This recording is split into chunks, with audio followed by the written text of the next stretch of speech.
இந்த 5 மினிட்ஸ் வீடியோவில் என்னோடய கிச்சனை நான் எப்படி ஆர்கனைஸ் பண்ணியிருக்கேன்னு பார்க்கலாமா? ஃபஸ்ட்டு வந்து நான் ஸ்நாக் கார்னர்லேருந்து காட்டுறேன். முன்னாடியே வந்து நான் ஸ்நாக்ஸ் வச்சுருவேன். காரம் தனியாக, ஸ்வீட் தனியான்னு பிரித்து வச்சுருவேன். குட்டீஸ் வந்து ஈஸியாக இங்கேருந்து எடுத்துப்பாங்க. பக்கத்தில் வந்து நான் ஃப்ரூட்ஸ் வச்சுருவேன், பனானா வச்சுருவேன் அந்த லிட்டில். ஏன்னா வந்து பூச்சி நிறையா வருது பனானா அப்படியே வச்சோம்னா, அதனால் அந்த பேஸ்கெட் வாங்கி வச்சுருக்கேன். அப்புறம் ஃப்ரூட்ஸ் எடுத்து வச்சுருவேன், அவங்க வரும்போது எடுத்து சாப்பிட்டுப்பாங்க. கீழே பார்த்திங்கன்னா நான் நட்ஸு, பாதாம், முந்திரி இதெல்லாமே நான் வச்சுருக்கேன்.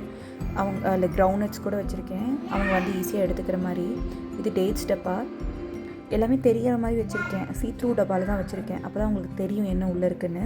ஜாம், ஹனி, அப்புறம் பிக்கல்ஸ் அதெல்லாம். அதில் வந்து கொஞ்சம் மிஸ்லீனியஸ் ஏதாவது கண்டது போனது கிடந்துச்சுன்னா அந்த குட்டி ட்ரேயில் போட்டு வச்சுருவேன். இது வந்து ப்ரெட் டப்பா, ப்ரெட்டை ஸ்டோர் பண்ணுறதுக்கு யூஸ் பண்ணுவேன். ஏன்னா ப்ரெட் எவ்வளோ இருக்குதுன்னு தெரிய மாட்டேங்குது, இதில் தீந்துருச்சுன்னா வாங்கணும் அப்படிங்கிறக்காக நான் தனியாக ஸ்ப்ரெட்டுக்குன்னு எடுத்து வச்சுருக்கேன். அது பக்கத்தில் சாப்பர், அப்புறம் மிக்ஸி, அப்புறம் கெட்டில். அதுக்கு சைடில் வந்து பிளேட்ஸ் நான் ரொம்ப கம்மியாக வச்சுருக்கேன். ஒரு 5 செட்டு கூட இருக்காது நான் என்கிட்ட பிளேட்ஸு. ஏன்னா வந்து மற்றதெல்லாம் வந்து தனியாக எடுத்து வச்சுட்டேன். இல்லைனா அதிகமாக எடுத்து சிங்கில் போட்டுடுறாங்க, வாஷ் பண்ணுறது ரொம்ப கஷ்டமாக இருக்குது. அப்புறம் டம்ளர் அதே மாதிரி கம்மியாக தான் வச்சுருப்பேன். டீ குடிக்கிறதுக்கு ஒரு 4 டம்ளர் தான். அதை தாண்டி வந்து நம்மளுக்கு தண்ணி குடிக்கிறதுக்கு 2 டம்ளர், அப்புறம் அரிசி அளவுக்கு 2 டம்ளர். அப்புறம் ஸ்பூன்ஸுமே நான் கம்மியாக தான் அதில் போட்டு வச்சுருப்பேன். அதிகமாக இருந்தால் எத்தனை யூஸ் பண்ணுறாங்கன்னு தெரிய மாட்டேங்குது. இதில் பாப்பா டப்பா, அப்புறம் சிப்பர்ஸ், இதெல்லாமே தேவையில்லாத பொருள், அடிக்கடி எடுக்கிற பொருள், அதெல்லாம் வந்து உள்ளே வச்சுருப்பேன். இது வந்து செட்டாக டீ பாத்திரம், அதுக்கு ஊற்றுற பாத்திரம், வடிகட்டி எல்லாம் கரெக்டாக அந்த கார்னரில் வச்சுருவேன். எனக்கு வந்து இந்த லிக்விட் அதிகமாக யூஸ் பண்ணிகிட்டு இருந்தேன், பட் இப்போ வந்து சோப்பு தான் பெட்டருங்கிற மாதிரி தோணுது. எது கரெக்டாக நான் யூஸ் பண்ணுறதுன்னு கொஞ்சம் எனக்கு சஜஸ்ட் பண்ணிங்கன்னா நல்லாயிருக்கும். நான் உப்பு தண்ணியும் புழங்குறேன், நல்ல தண்ணியும் புழங்குறேன். அதுக்கு கீழே டஸ்ட்பின், வேஸ்ட்டை பிரித்து போடுறதுக்கு. அந்த பெரிய ட்ரேயில் வந்து நான் டிஃபன் பாக்ஸ் எல்லாம் போட்டு வச்சுருவேன். அங்கங்கே டிஃபன் பாக்ஸ் வைக்கிற மாதிரி இருந்தது. டிஃபன் பாக்ஸ், வாட்டர் பாட்டில் எல்லாமே அதுக்குள்ளே போட்டு வச்சுருவேன். அப்புறம் பாத்திரம் வந்து ஒரு 4-5 பாத்திரம் வந்து சைஸ் வாரியாக பம்த்தி வச்சுருப்பேன். அப்புறம் குக்கர், தேவைப்படுற குக்கர், அப்புறம் பால் பாத்திரம், சொம்பு. அதுக்கப்புறம் க்ளீனிங் அக்சசரிஸ்லாம் அந்த சைடு வச்சுருப்பேன். இதுதான் வந்து நம்ம மெயின் கவுண்டர். இதுக்கு கீழே வந்து நான் கடாய்ஸ்லாம் சைஸ் வாரியாக வச்சுருக்கேன். இந்த பேஸ்கெட்டில் கார்லிக் போட்டிருப்பேன், இதில் ஜிஞ்சர் போட்டிருப்பேன். அதுக்கப்புறம் நம்மளோட வெஜிடபிள் ஸ்டாண்டு, அனியன், ஷேலட்ஸ், அப்புறம் பொட்டேட்டோ போட்டிருக்கிறதுக்கு. இதில் பார்த்தீங்கன்னா நான் ஸ்பைசஸ் ஸ்டோர் பண்ணியிருக்கேன். எனக்கு மாடுலர் கிச்சன் இல்லை, அதனால் எனக்கு வந்து கிச்சன் வந்து டக்குன்னு ஒரு பொருளை எடுக்கிறக்கோ வைக்கிறக்கோ ரொம்ப இன்கன்வீனியண்ட்டாக இருக்கும்.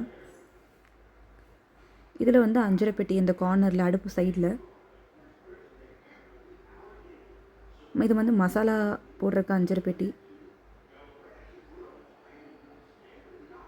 அதுக்கு பக்கத்தில் ஆயில்ஸ் வச்சுருக்கேன், கீ வச்சுருக்கேன். அப்புறம் சுகர் போடுறக்கு டப்பா, டீ டப்பா, அப்புறம் நாட்டு சக்கரை போடுறக்கு டப்பா.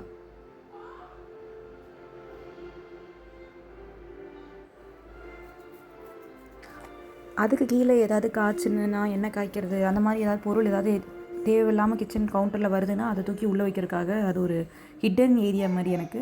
அதுக்கப்புறம் நம்ம வர மிளகா, உப்பு எல்லாம் போடுறதுக்கு. இது சால்ட்டு மேலே தூக்கி வச்சுருக்கேன், சால்ட்டு பேப்பரை. இது வந்து கட்லரிஸ். சொன்ன மாதிரி எனக்கு இது ரெண்டல் வீடு, மாடுலர் கிச்சன் இல்லை. எனக்கு அதுவே ஓகே. எனக்கு வந்து மாடுலர் கிச்சனில் பெருசாக இன்ட்ரெஸ்ட் இல்லை. இது மெயின்டைன் பண்ணுறதுக்கு ஈஸியாக இருக்கிற மாதிரி இருக்குது.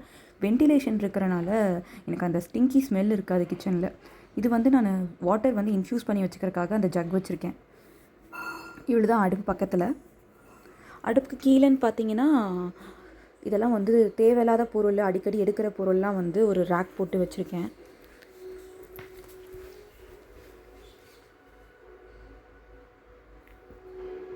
அதுக்கு கீழே க்ராசரி ஸ்டாக் பண்ணுறது, அப்புறம் அரிசி மாவு, ராகி மாவு. இது வந்து ஆயில் ஸ்டாக் பண்ணுறக்கு. இது மாதிரி ஒரு 3 கேன் வாங்கி வச்சுருக்கேன். அந்த கேனில் தான் ஆயில் வந்து நான் யூஸ் பண்ணிப்பேன், ஃபில் பண்ணி வச்சு யூஸ் பண்ணிப்பேன். இதெல்லாம் வந்து இந்த கடாய்களோட லெட்டு, பேனு, ஆப்பம் பேனு, பணியார பேனு, இதெல்லாம் வந்து இந்த சைடில் நான் வச்சுருக்கேன். இது வந்து கம்ப்ளீட் கடப்பாக்கல் தான் போட்டிருக்காங்க, அதுக்கு பெயிண்ட் கூட அடிக்கலை. நான் மேலே ஒரு ஷீட் மாதிரி விரித்து அதுக்கு மேலே வச்சுப்பேன். அவன் பக்கத்தில் ஒரு ரேக் வச்சுருக்கேன். ஏன்னா எது எடுத்தாலும் கிச்சனில் வந்து கொண்டு வந்து அந்த கவுண்டர் டாப்பில் யாராவது வச்சுட்டு போயிடுவாங்க. அதுக்காகவே அதை எனக்கு பார்த்து அந்த கோவம் வரும். அதனால் அதை தூக்கி தூக்கி அந்த பேஸ்கெட்டில் போட்டு வச்சுருவேன். என்ன இருந்தாலும் அந்த பேஸ்கெட்குள்ளே தான் கிடக்கும். இது ரேக்கு. ரேக்கில் வந்து நான் ஸ்டாக் பண்ணுற பொருள்லாம் மேலே அரேஞ்ச் பண்ணி வச்சுருக்கேன். அடிக்கடி எடுக்கிறதெல்லாம் அந்த சீத்ரூ மாதிரி கீழே வச்சுருக்கேன். நட்ஸை ஸ்டோர் பண்ணுறக்கு கிளாஸு, மைதா, அரிசி மாவு, கார்ன்ஃப்ளவர், அப்புறம் வந்து பேசன். இதெல்லாம் இந்த 4மே எனக்கு வந்து மெயின் கிச்சனில் அது பார்க்குறக்கு டக்குன்னு எடுக்கிறதுக்கு ஈஸியாக இருக்குங்கிறதுக்காக அந்த குட்டி டப்பாவில் போட்டு வச்சுட்டேன். இதெல்லாம் நம்மளோட பல்சஸ். அதுக்கப்புறம் இந்த மிக்சியோட யூனிட்டை, மிக்சிக்கு தேவையான பொருள்லாம் அந்த கார்னரில் வச்சுருவேன். இதெல்லாம் வந்து இந்த மசாலா நம்ம வீட்டில் அரைச்சது இதெல்லாம் போட்டு வைக்கிறதுக்காக இந்த டப்பாவில் போட்டு வச்சுப்பேன். எவ்வளோ அரைக்கிறனோ அதை அதுக்குள்ளே ஃபில் பண்ணி வச்சுப்பேன். இதில் வந்து டீத்தூள் இருக்குது, அப்புறம் உப்பு, புளி அதெல்லாம் வந்து கொஞ்சம் அதிகமாக ஸ்டாக் பண்ணுறதெல்லாம் பின்னாடி வச்சுருவேன்.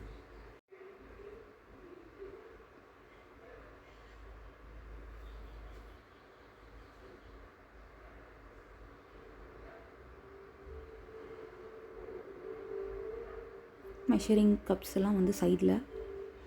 அதுக்கப்புறம் கம்ப்ளீட்டாக வந்து ஃப்ரிட்ஜுக்குள்ளே வைக்கிற பொருள், ஃப்ரிட்ஜில் யூஸ் பண்ணுற ஆர்கனைசர்ஸ், அப்புறம் கண்டெய்னர்ஸ்லாம் அந்த ரேக்கில் இருக்கும். இதில் வந்து மசாலாஸ்லாம் வந்து அடுக்கி வச்சுருக்கேன். அந்த எப்படின்னா அந்த பொடி, கருவேப்பிலை பொடி, முருங்கைக்கீரை பொடியெலாம் அந்த கீழே ரேக்கில் இருக்கும். ஃப்ரிட்ஜுக்கு பக்கத்தில் இருக்கிற ரேக்கில் இருக்கும். அப்புறம் பாட்டில்ஸ் எல்லாம் அதில் தான் அடுக்கி வச்சுருக்கேன். ஃப்ரிட்ஜ் பார்த்திங்கன்னா ஃப்ரிட்ஜில் வந்து மேலே வந்து நான் டெய்ரி ப்ராடக்ட்ஸாக அடுக்கி வச்சுருக்கேன். அப்புறம் கொஞ்சம் நட்ஸ் ஸ்டாக் பண்ணி வச்சுருக்கேன். கீழே வந்து வெஜிடபிள்ஸு, பால், மாவு இதெல்லாம் சைடில் அரேஞ்ச் பண்ணிப்பேன். அது கீழே மசாலாஸ்லாம் நான் தனித்தனியாக பிரித்து வச்சுருக்கேன். இது வந்து லெஃப்ட் ஓவர்லாம் அதில் வச்சுருவேன். அதே மாதிரி ஒவ்வொரு மசாலாவும் தனித்தனியாக அந்த பாக்ஸ் எடுத்தால் எனக்கு வந்து அதை யூஸ் பண்ணுற மாதிரி, அப்புறம் மறுபடியும் அதை கொண்டு போய் வச்சிடுற மாதிரி. இந்த வாரம் அம்மா வீட்டுக்கு போனனால காய்கறி பெருசாக இல்லை. காயெல்லாம் நான் ஸ்டாக் பண்ணணும். நான் அதிகமாக ஸ்டாக் பண்ண மாட்டேன், ஒரு வாரத்துக்கு தான் ஸ்டாக் பண்ணுவேன். வீடியோ கம்ப்ளீட்டாக பார்த்ததுக்கு ரொம்ப தேங்க்ஸ். உங்களுக்கு ஏதாவது சஜஷன்ஸ் இருந்ததுன்னா சொல்லுங்கள், நான் அதை இம்ப்ளிமெண்ட் பண்ணிக்கிறேன். தேங்க்யூ ஃபார் வாட்சிங். Please subscribe, please support.